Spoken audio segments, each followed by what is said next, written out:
俾翻給我哋。我攞啦。係攞，係啦，唔該。我係唔會係用咩？先話俾我知用咩嚟拘捕一個記者先，解釋下唔該。解釋下唔該。用乜嘢啊？上車先。調查啲乜嘢啊？用乜嘢？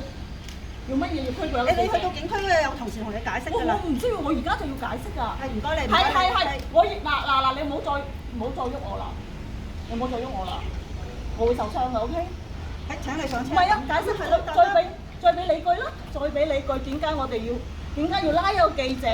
點解一個記者嚟工作都要被拉上警車？可唔可以解釋下？唔好意思啊，可唔可以解釋下？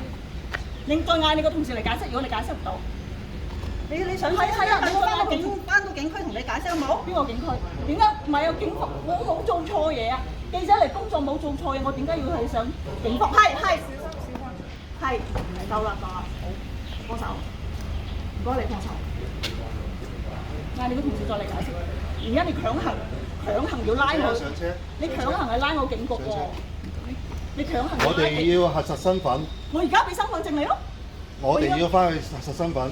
你核實我咩身份啊？依家係懷疑係擾亂嗰個公共秩序。擾亂啲咩公共秩序啊？請問上車，我慢慢同你解釋。唔係啊，我要工作。而家你警方強行，我咪記者一齊。